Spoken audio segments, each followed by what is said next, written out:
Welcome back. Yes, Bank's second quarter earnings had several positive highlights. The net interest margin was flat at 2.5%. Quite an achievement when there has been such a big repo rate cut. The pre-provisioning profit has risen by 32.5% year on year.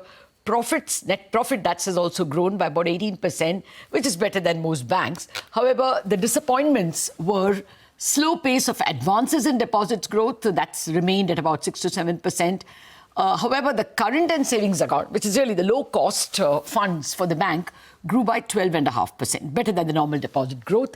Separately, the purchase of that 24% stake by Japanese bank SMBC in Yes Bank has led to a credit rating upgrade for Yes. To discuss more on margins, on when the bank will reach its 1% ROA, we have with us Mr. Prashant Kumar, the Managing Director and CEO of Yes Bank. Good morning, Mr. Kumar. Thank you very much indeed for joining us.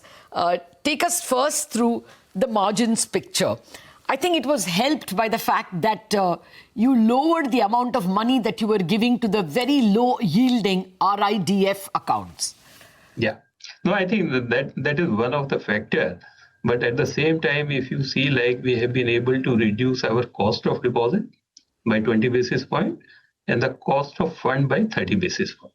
Mm-hmm. Though there was a repricing on the asset side, but I think with the control on the cost of the funds and the deposit, and like you were saying in terms of our CASA growth, is almost double the growth of our deposit growth rate. I think for last 6 quarters, bank is pursuing a very, very conscious strategy of the profitable growth, both on liability as well as on the asset side. Okay.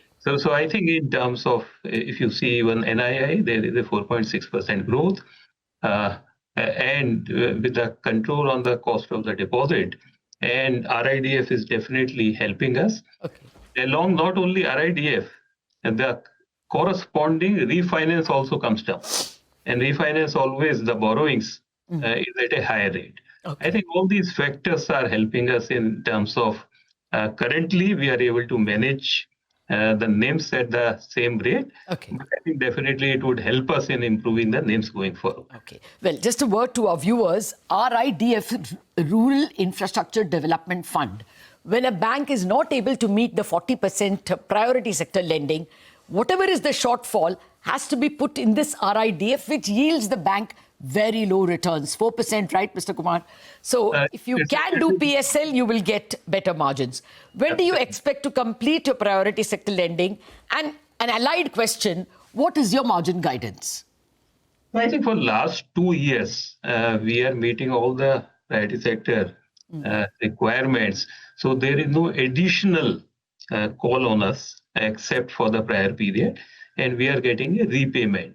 So if you see, like we were having a RIDF to the extent of almost more than 10% to our total asset, has already come down to 7.8%. And next year, there would be a big repayment of more than 9,000 crores in that RIDF fund. Okay. And the delta between what we get on the RIDF and what we can alternatively get in terms of deploying those funds would be like a 4%. Okay. So I think all these factors would definitely help us in terms of improving the margins. Okay. Okay. No, I'm looking for a number if you can. Also, if you can give us a number for the cost of funds, how much it will fall. You have got a credit rating upgrade because of SMBC strength adding to yours. Plus, you are saying you will get back RIDF. If you can also tell us how, if any of the high-cost deposits will mature. So give us an idea of what will be the cost of deposits when we exit this year, end of FY26, and what will be the margins end of FY26.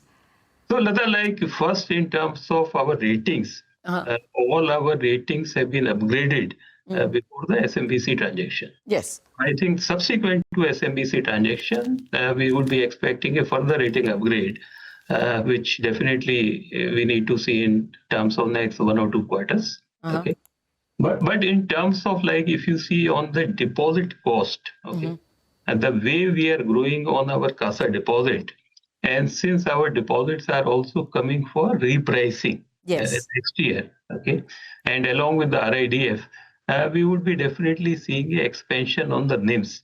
As of now, I'm not putting a number because you can't rule out a further cut on the repo rate going Yes. forward in the financial year. But you can give us a number for the cost of funds in The terms of... cost of fund is also something like, because the expectation is, and we are seeing the huge demand coming on the loan side. If the similar loan demand come for the entire banking sector, I think there would be definitely fight for the deposits. So I think we would continuously work in terms of reducing our cost of deposit.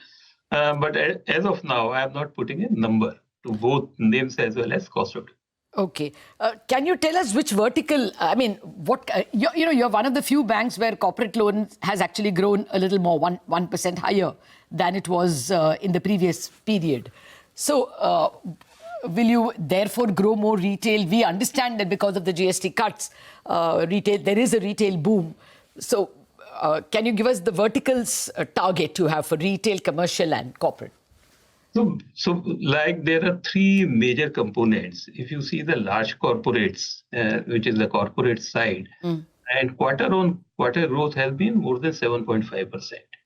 And actually, if we see even YOY growth on the corporate and institutional banking, it is in the almost 14-15%.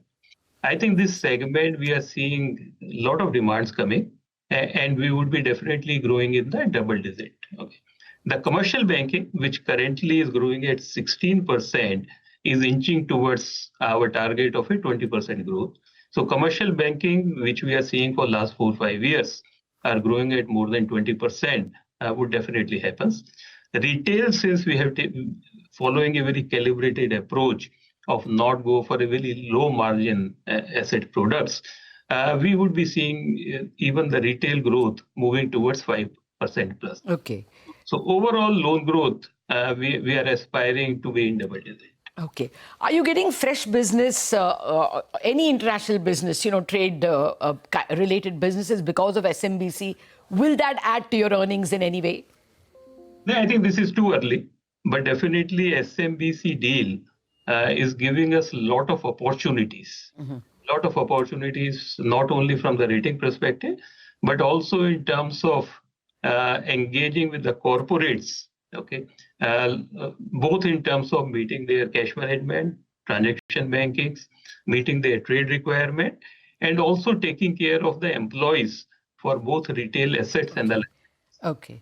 So what's your guidance towards that 1% ROA?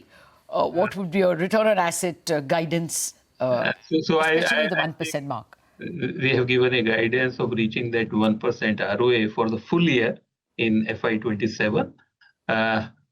We are hopeful that this transaction with SMBC would definitely accelerate that pace. Okay. Well, you have been given an extension till April.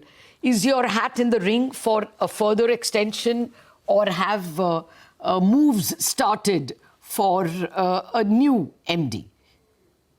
I think this is something which all of us together would take a call in terms of what is good for the bank. And at the appropriate time, we will disclose in the markets. Okay.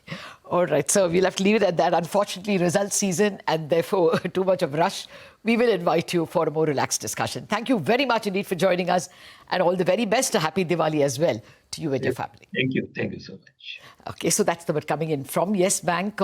They're sticking to their guidance of 1% ROE by next year. We'll wrap up on Bazaar on that note. Chartbusters coming up.